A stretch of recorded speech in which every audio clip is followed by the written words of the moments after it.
মাঝরাতে সে যা দেখল তাতে তার গায়ের রক্ত হিম হয়ে গেল। শাকচুনিটা গাছ থেকে নেমে এসে উনুন ধরিয়েছে। তার সামনে ভাঙা হাঁড়িতে চাপানো ডোবার পাঁক আর পোকামাকড়, কিন্তু সেই জঘন্য জিনিস থেকে ভাজা ইলিশ মাছের এক অপূর্ব গন্ধ বেরোচ্ছে যে তারকের জিভে জল এসে গেল। নে রে নে, খা। এমন সর্ষে ইলিশ পাবি কোথাও? এই হতচ্ছাড়া মানুষ দুটো শুধু সুপারিই চেনে, রান্নার র বোঝে না। ওদের কপালে কি আর আমার হাতের রান্না আছে? হঠাৎ সে রান্না থামিয়ে ঝোপের দিকে তার জ্বলন্ত চোখ দুটো তাক করলো। তারক বুঝে গেল সে ধরা পড়ে গেছে। কি রে ছোকরা, লুকিয়ে লুকিয়ে আমার রান্না দেখছিস? গন্ধটা খুব ভালো, তাই না? তোর জন্য এক বাটি তুলে রেখেছি, কাল সকালে এসে খেয়ে যাস। না এলে কিন্তু আমি তোর ঘরে গিয়ে দিয়ে আসবো, মনে থাকবে তো? এই সরাসরি হুমকিতে তারক আর এক মুহূর্ত দাঁড়ালো না সেখানে। সে পড়ি কি মরি করে বাড়ির দিকে দৌড় দিল। পেছনে শাকচুন্নির অট্টহাসি প্রতিধ্বনিত হতে থাকলো।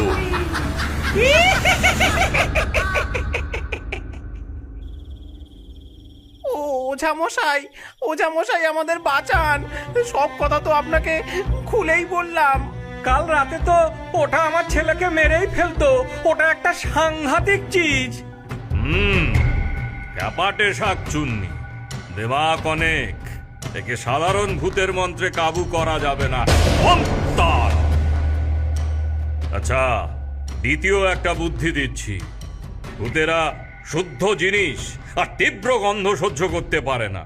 তোরা আজ সন্ধ্যায় সারা বাগানে প্রচুর পরিমাণে ধুনো জ্বালবি আর কর্পূর ছড়াবি। গন্ধে এসে টিকতে না পেরে নিজেই পালাবে। বমতা! সন্ধ্যা নামতেই বাবা ছেলে মিলে বাগানের কোনায় কোনায় ধুনোর আগুন দিল। কিছুক্ষণের মধ্যেই কর্পূরের তীব্র গন্ধ আর ধুনোর ধোঁয়ায় বাগানটা ঢেকে গেল।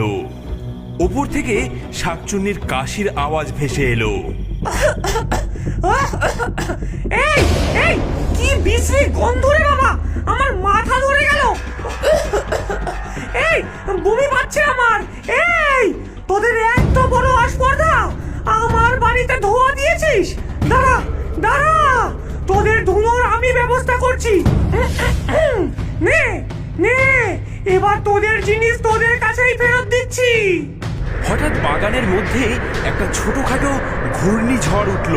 সেই ঝড় সমস্ত জ্বলন্ত ধুলোজি আর মাটির সরাগুলোকে শূন্যে তুলে নিয়ে সোজা ছুঁড়ে মারল বাগানের শেষে থাকা তাদের ঘরের চালার দিকে। হ্যাঁ, সর্বনাশ বাবা, ওই দেখো ধুনুচিগুলো উড়ছে আর আমাদের ঘরের দিকেই আসছে। হ্যাঁ, সর্বনাশ, চালে আগুন লেগে যাবে। দৌড় দে দৌড় দে। বাবা ছেলে নিজেদের ঘর বাঁচানোর জন্য দৌড়াদৌড়ি শুরু করলো। শাকচুন্নিটা ওপর থেকে এই দৃশ্য দেখে অট্টহাসিতে ফেটে পড়ল। কি কেমন লাগে?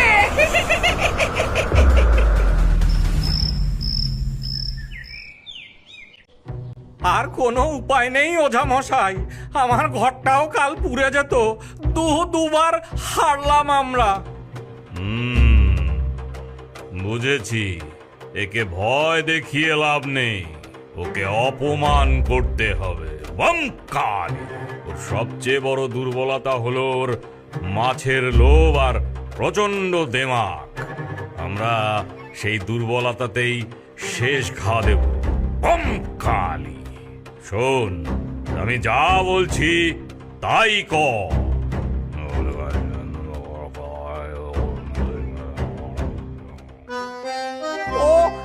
ও বাগানের মালকিন, আমরা আমরা হার মেনেছি আর আপনার জন্য ভোগ এনেছি। দেখুন, দয়া করে গ্রহণ করুন একবার। কি এনেছিস রে? এতদিনে তাহলে আমার ক্ষমতা বুঝতে পারলি? ঠিক আছে, রেখে যা। দেখছি তোদের ঘটে কেমন বুদ্ধি হয়েছে। দুবার জেতার অহংকারে শাকচুন্নিটার মনে কোনো সন্দেহই জাগলো না। সে গাছ থেকে নেমে এসে কলা পাতায় মোড়ানো রুই মাছের মতো দেখতে বস্তুটা তুলে নিল। বাহ, শেষ পর্যন্ত আমার কদর বুঝলো। দেখতে তো বেশ লাগছে, আর গন্ধটাও তো খাসা বেরোচ্ছে।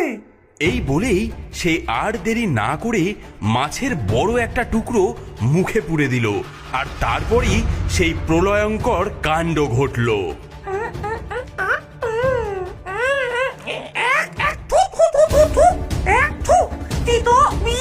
কি জঘন্য জিনিস এটা! নিম আর করলার মারাত্মক তেতো সাথে তার চোখ মুখ বিকৃত হয়ে গেল। সে পাগলের মতো মাটিতে গড়াগড়ি খেতে খেতে চিৎকার করতে লাগলো। ওরে বাবা রে, ওরে বাবা, কি খাওয়ালি রে! ওরে বাবা, মরে গেলাম গো, মরে গেলাম! ওরে বেঈমান ছোট লোক, আমার সাথে তোরা এইরকম ছলনা করলি? মাছের নামে আমাকে নিম পাতা খাওয়ালি! তোরা তোরা আমাকে অপমান করলি। আমি এই শাকচুন্নিকে, যার নামে বাঘে গরুতে এক ঘাটে জল খায়, তাকে কিনা তেতো পাতা খাওয়ালি? আমি এই অপমানের জায়গায় এক দণ্ডও থাকবো না, থাকবো না, থাকবো না, আমি চলে গেলাম। তার সমস্ত অহংকার, সমস্ত দিমাগ যেন এক মুহূর্তে ধুলোয় মিশে গেল। ভয় দেখিয়ে আগুন লাগিয়ে যাকে তাড়ানো যায়নি, সামান্য তেতোর স্বাদ তাকে চরম অপমান করলো। আমি যাচ্ছি, তবে তোদের এই তেতো নিম পাতা খাওয়ানোর কথা আমি কোনোদিনও ভুলবো না। সেই থেকে সুপুরি বাগানটা শান্ত। তারক আর দশরথ বুঝেছিল সবচেয়ে বড় শয়তানেরও সবচেয়ে তুচ্ছ কোনো দুর্বলতা থাকে, শুধু সেটা খুঁজে বার করার মতো বুদ্ধি আর সাহসের নিকষ কালো রাত। এই নিস্তব্ধতা ভেঙে খান খান করে বাগানের এক প্রান্ত থেকে মটমট করে গাছের ডাল ভাঙার শব্দ ভেসে এলো। চাঁদের আবছা আলোয় দেখা গেল এক লম্বা, শীর্ণ এবং ফ্যাকাশে ছায়া মূর্তি। চোখ দুটো যেন দুটো জ্বলন্ত অঙ্গার। এই হলো মাছ খেকো খ্যাপাটে শাকচুন্নি। দূর ছাই, আগের বাগানটার মানুষগুলো বড্ড চালাক হয়ে গিয়েছিল। কথায় কথায় মন্ত্র পড়া শুরু করেছিল। উফ, একটু শান্তিতে যে মাছ ভাজা খাবো তারও জো নেই। এখানকার গুলো আবার কেমন কে জানে। অবশেষে বাগানের সবচেয়ে উঁচু আর পুরনো গাছটার নিচে এসে সে দাঁড়ালো। তার লম্বা নখওয়ালা আঙুলগুলো দিয়ে গাছের গাঁটা ছুতেই যেন একটা শীতল স্রোত বয়ে গেল। তার বিকট মুখে ফুটে উঠল এক শয়তানি হাসি। বাহ, এই তো চাই, একেবারে খাসমহল। কি ঠান্ডা, কি আরাম! আজ থেকে এই বাগান, এই গাছ সব আমার। আমার হুকুম ছাড়া এখানকার একটা শুকনো পাতাও মাটিতে পড়বে না, আর যে আমার হুকুম অমান্য করবে তার ঘাড় মটকে রক্ত খাবো। এক লম্বা লাফ দিয়ে সে তরতর করে অদৃশ্য হয়ে গেল গাছের মগডালে। শুধু তার খ্যাপাটে হাসির শব্দটা রাতের বাতাসে ভাসতে থাকলো।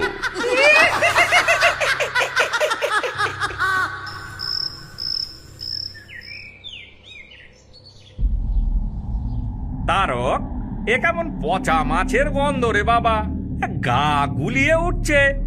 তাই তো, আর হাওয়াটাও কেমন যেন ভারী। দেখছো, একটা পাখিও ডাকছে না। এসেছে আমার বাগানের নতুন দুটো চাকর। দেখি আজ কেমন করে তোদের গতর খাটানো যায়। আমার বিনা হুকুমে আমার বাগানে ঢুকেছিস, শাস্তি তো পেতেই হবে। সর্বনাশ! কালকে তাজা সুপারি এক রাতের মধ্যে পচে কালো হয়ে গেল কি করে? এ তো কোনো পোকার কাজ নয়। দশরথ ব্যাপারটা বিশেষ পাত্তা না দিয়ে অন্য একটা গাছ থেকে সুপারি পাড়তে যেই না কাস্তে উঁচিয়েছে, অমনি তার হাতটা অবশ হয়ে গেল। কাস্তেটা ঠং করে মাটিতে পড়ে গেল। আরে, হাতটা এমন অবশ হয়ে গেল কেন? সে আবার কাস্তে তুলল, কিন্তু আবার একই ঘটনা ঘটল। এই যা! 3 বারের বার সে ভয় পেয়ে পিছিয়ে এলো। না, আজ আমার দ্বারা আর হবে না, শরীরটা কেমন করছে। বাবা, তুমি কি কোনো হাসির শব্দ শুনলে? মনে হলো যেন কেউ খিলখিল করে হেসে উঠলো। কই, না তো, বাজে কথা বলিস না তো, চল কাজ কর। দুপুরে কাজ করতে করতে তারকের খুব জল তেষ্টা পেল। বাবা, কি তেষ্টা পেয়েছে! জলের কলসিটা কই গেল? এখানেই তো রাখা ছিল। দেখ, ওইখানেই কোথাও, হয়তো আড়ালে পড়ে গেছে। না তো, কোথাও তো নেই। ঠিক সেই মুহূর্তে ওপর থেকে একটা ফিসফিসানি আওয়াজ ভেসে এলো, যা শুধু তারকই শুনতে পেল।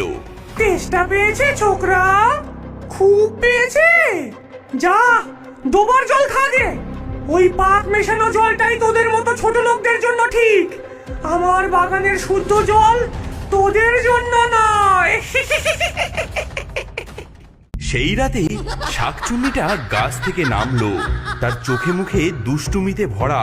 সে দশরথ আর তারকের পরম যত্নে রাখা কাস্তে, খুরপি, দা, দড়ি সবকিছু এক জায়গায় জড়ো করলো।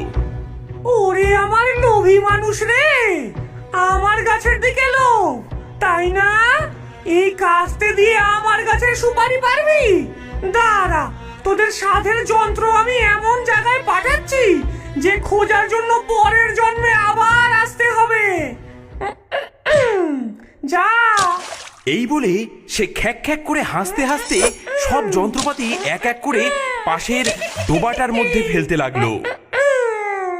ডোবার মধ্যে ধপাস ধপাস করে পড়ার শব্দটা রাতের নিস্তব্ধতাকে ভেঙে দিল। এ কি রে তারক, সব যন্ত্রপাতি হাওয়া, কাস্তে, দা, খুরপি কিচ্ছু নেই। নিশ্চয়ই কাল রাতে চোর এসে চুরি করে নিয়ে গেছে, কিন্তু সব একসাথে। চলো তো পাশের ওই ডোবাটা একবার খুঁজে দেখি। সারাদিন ধরে তারা ডোবার মধ্যে খোঁজাখুঁজি করে মাত্র একটা মরচে পড়া খুরপি খুঁজে পেল। যা, সারা দিনটাই বরবাদ হলো। দশরথ যেই না গাছে ওঠা দড়িটা হাতে নিয়েছে, সে চমকে উঠল। সর্বনাশ, হে কি করেছে? দড়িটাতে যে 100টা গিঁট দিয়ে রেখেছে।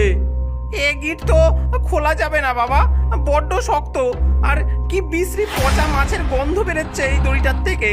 শাকচুন্নিটা মগ ডালে বসে পা দোলাতে দোলাতে এই দৃশ্য দেখছিল, আর হাসিতে তার শরীর বেঁকে যাচ্ছিল। খোল, এবার গিট খোল। গিট খুলতে খুলতে সকাল হয়ে যাবে, তবুও একটা গিটও খুলতে পারবি না। আমাকে রাগানোর ফল এখনো তো কিছুই দেখিসনি। তারক, আমি নিশ্চিত এ কোনো সাধারণ চোরের কাজ নয়, কোনো অপদেবতা আস্থানা গেড়েছে ওই উঁচু গাছটায়। তাহলে তাহলে উপায় কি বাবা? এভাবে চলতে থাকলে তো আমরা তো না খেয়ে মরবো। উপায় আছে, প্রেতাত্মারা শুদ্ধ জিনিস সহ্য করতে পারে না। কাল সকালে আমরা গাছটার চারপাশে তুলসী গাছ পুঁতে দেব, দেখবি তুলসী গাছের গন্ধে অপদেবতা কাছেও ঘেঁষতে পারবে না। পরদিন বাবা ছেলে মিলে সেই উঁচু গাছটার চারিপাশে মাটি উঁচু করে অনেকগুলো তুলসী গাছ পুঁতে দিল। রাতের বেলা শাকচুন্নিটা গাছ থেকে নেমে এলো। তার চোখ দুটো রাগে টকটকে লাল। হ্যাঁ, ওরে বুড়ো, এই কটা শুকনো পাতা দিয়ে আমাকে ভয় দেখাবি? আমার বাড়ির উঠোনে এসব নোংরামি? আমি মাছ খেকো শাকচুন্নি, তোদের এত সাহস? হ্যাঁ। এই বলে সে এক এক করে সব তুলসী গাছ শেকড় শুদ্ধ উপড়ে ফেললো, পাতাগুলো দাঁত দিয়ে চিবিয়ে থুথু করে ফেলে দিল। কি হলো রে বুড়ো? কই তোর তুলসী? সব আমার পায়ের তলায়। শুধু তাই নয়, সে দশরথের গলার স্বর হুবহু নকল করে বিকট সুরে ভজন গাইতে লাগলো। হরে কৃষ্ণ হরে রাম, এই বাগানে আমার ধাম, তোদের এবার শেষ কাম। হরে কৃষ্ণ হরে রাম। বাবার বুদ্ধিতে তো কাজ হলো না। আজ আমি নিজের চোখে দেখব কে এত কাণ্ড করছে। যত বড় শয়তানি হোক, একবার তাকে দেখতে পেতেই হবে। মাঝরাতে সে যা দেখলো তাতে তার গায়ের রক্ত হিম হয়ে গেল।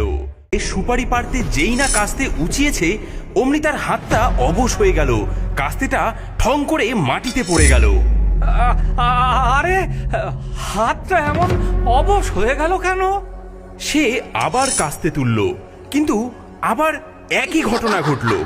এই যা, 3 বারের বার সে ভয় পেয়ে পিছিয়ে এলো। না, আজ আমার দ্বারা আর হবে না, শরীরটা কেমন করছে। বাবা, তুমি কি কোনো হাসির শব্দ শুনলে?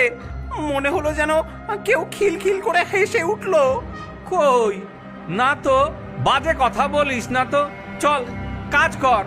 দুপুরে কাজ করতে করতে তারকের খুব জল তেষ্টা পেল। বাবা, কি তেষ্টা পেয়েছে! জলের কলসিটা কই গেল? এখানেই তো রাখা ছিল। দেখ ওইখানেই কোথাও, হয়তো আড়ালে পড়ে গেছে। না তো, কোথাও তো নেই। ঠিক সেই মুহূর্তে ওপর থেকে একটা ফিসফিসানি আওয়াজ ভেসে এলো, যা শুধু তারকই শুনতে পেল। তেষ্টা পেয়েছে ছোকরা, খুব পেয়েছে। যা, দুবার জল খা গে। ওই পাক মেশানো জলটাই তোদের মতো ছোট লোকদের জন্য ঠিক, আমার বাগানের শুদ্ধ জল তোদের জন্য নয়। হ্যাঁ, কে কে কথা বলে? এই তারক, কি হলো রে? কার সঙ্গে কথা বলছিস? বাবা, আজ চলো বাড়ি ফিরে যাই। আমার কেমন একদম ভালো লাগছে না। এই বাগানে নিশ্চয়ই কোনো গোলমাল আছে। সেই রাতে শাকচুন্নিটা গাছ থেকে নামলো, তার চোখে মুখে দুষ্টুমিতে ভরা। সে দশরথ আর তারকের পরম যত্নে রাখা কাস্তে, খুরপি, দা, দড়ি সবকিছু এক জায়গায় জড়ো করলো। ওরে আমার লোভী মানুষ রে, আমার গাছের দিকে লোভ, তাই না? এই কাস্তে দিয়ে আমার গাছের সুপারি পারবি? দাঁড়া, তোদের সাধের যন্ত্র আমি এমন জায়গায় পাঠাচ্ছি যে খোঁজার জন্য পরের জন্মে আবার আসতে হবে। যা। এই বলে সে খ্যাক খ্যাক করে হাসতে হাসতে সব যন্ত্রপাতি এক এক করে পাশের ডোবাটার মধ্যে ফেলতে লাগলো। ডোবার মধ্যে ধপাস ধপাস করে পড়ার শব্দটা রাতের নিস্তব্ধতাকে ভেঙে দিল। এ কি রে তারক, সব যন্ত্রপাতি হাওয়া, কাস্তে, দা, খুরপি কিচ্ছু নেই। নিশ্চয়ই কাল রাতে চোর এসে চুরি করে নিয়ে গেছে, কিন্তু সব একসাথে। চলো তো পাশের ওই ডোবাটা একবার খুঁজে দেখি। গুলো বড্ড চালাক হয়ে গিয়েছিল, কথায় কথায় মন্ত্র পড়া শুরু করেছিল। উফ, একটু শান্তিতে যে মাছ ভাজা খাবো তারও জো নেই। এখানকার গুলো আবার কেমন কে জানে। অবশেষে বাগানের সবচেয়ে উঁচু আর পুরনো গাছটার নিচে এসে সে দাঁড়ালো। তার লম্বা নখওয়ালা আঙুলগুলো দিয়ে গাছের গাঁটা ছুতেই যেন একটা শীতল স্রোত বয়ে গেল। তার বিকট মুখে ফুটে উঠল এক শয়তানি হাসি। বাহ, এই তো চাই, একেবারে খাসমহল। কি ঠান্ডা, কি আরাম। আজ থেকে এই বাগান, এই গাছ সব আমার। আমার হুকুম ছাড়া এখানকার একটা শুকনো পাতাও মাটিতে পড়বে না, আর যে আমার হুকুম অমান্য করবে তার ঘাড় মোটকে রক্ত খাবো। এক লম্বা লাফ দিয়ে সে তরতর করে অদৃশ্য হয়ে গেল গাছের মগডালে। শুধু তার খ্যাপাটে হাসির শব্দটা রাতের বাতাসে ভাসতে থাকলো।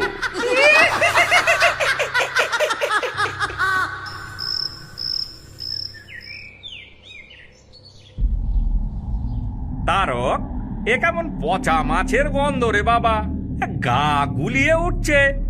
তাই তো, আর হাওয়াটাও কেমন যেন ভারী। দেখছো, একটা পাখিও ডাকছে না। এসেছে আমার বাগানের নতুন দুটো চাকর। দেখি আজ কেমন করে তোদের গতর খাটানো যায়। আমার বিনা হুকুমে আমার বাগানে ঢুকেছিস, শাস্তি তো পেতেই হবে। সর্বনাশ, কালকে তাজা সুপারি এক রাতের মধ্যে পচে কালো হয়ে গেল কি করে? এ তো কোনো পোকার কাজ নয়। দশরথ ব্যাপারটা বিশেষ পাত্তা না দিয়ে অন্য একটা গাছ থেকে সুপারি পাড়তে যেই না কাস্তে উঁচিয়েছে অমনি তার হাতটা অবশ হয়ে গেল। কাস্তেটা ঠং করে মাটিতে পড়ে গেল। আরে হাতটা এমন অবশ হয়ে গেল কেন? সে আবার কাস্তে তুলল, কিন্তু আবার একই ঘটনা ঘটল। এই যা, তিনবারের বার সে ভয় পেয়ে পিছিয়ে এলো। না, আজ আমার দ্বারা আর হবে না, শরীরটা কেমন করছে।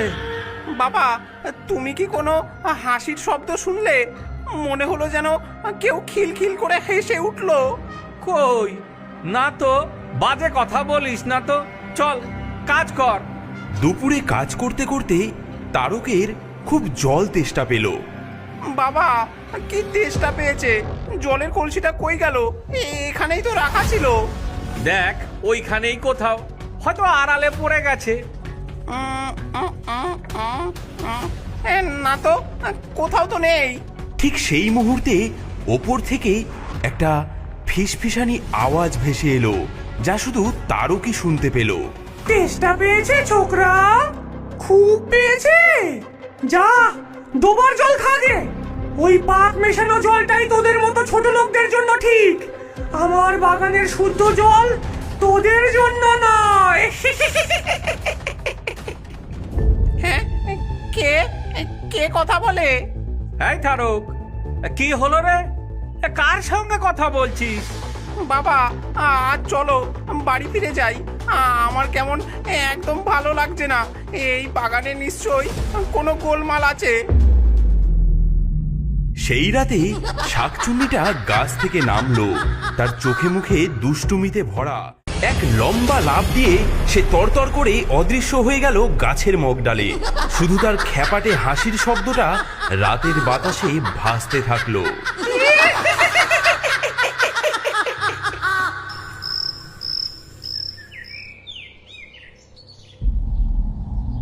তারক, এ কেমন পচা মাছের গন্ধ রে বাবা, গা গুলিয়ে উঠছে। তাই তো, আর হাওয়াটাও কেমন যেন ভারী। দেখছো, একটা পাখিও ডাকছে না।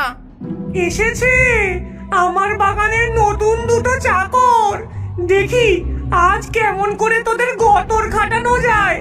আমার বিনা হুকুমে আমার বাগানে ঢুকেছিস, শাস্তি তো পেতেই হবে। সর্বনাশ, কালকে তাজা সুপারি এক রাতের মধ্যে পচে কালো হয়ে গেল কি করে? এ তো কোনো পোকার কাজ নয়। দশরথ ব্যাপারটা বিশেষ পাত্তা না দিয়ে অন্য একটা গাছ থেকে সুপারি পাড়তে যেই না কাস্তে উঁচিয়েছে অমনি তার হাতটা অবশ হয়ে গেল। কাস্তেটা ঠং করে মাটিতে পড়ে গেল। আরে হাতটা এমন অবশ হয়ে গেল কেন? সে আবার কাস্তে তুলল, কিন্তু আবার একই ঘটনা ঘটল। এই যা, তিনবারের বার সে ভয় পেয়ে পিছিয়ে এলো।